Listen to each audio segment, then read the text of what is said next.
भारी भारी लोढ़वा ले ले आम बाड़ी खाड़ हो। भारी भारी लोढ़वा ले ले आम बाड़ी खाड़ हो।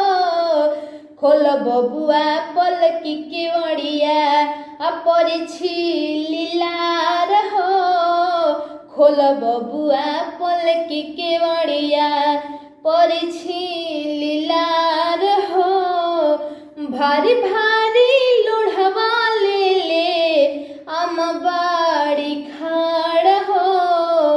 भारी भारी लोढ़वा ले ले आम बाड़ी खाड़ हो। खोल बबुआ पलकी केवड़िया परिछी लीलार हो।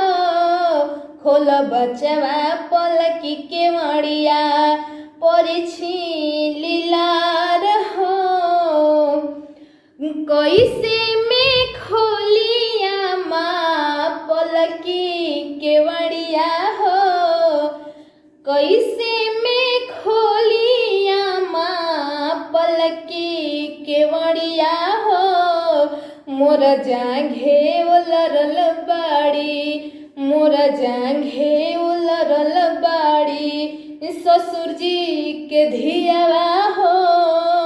मोर जांघे उलरल बाड़ी ससुर जी के धियावा हो। कैसे में खोलिया माँ पलकी केवड़िया हो।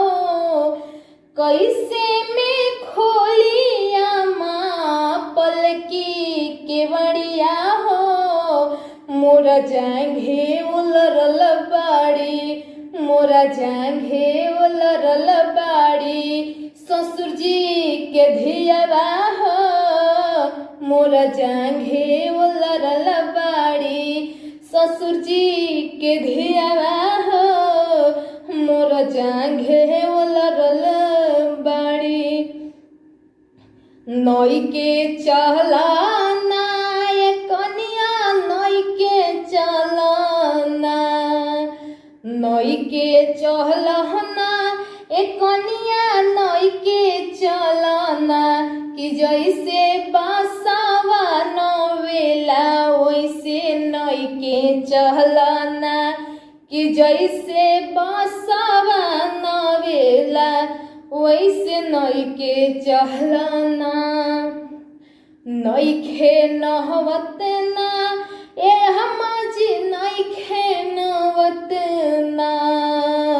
नइखे नहवत ना ए हमाजी नइखे नहवत ना।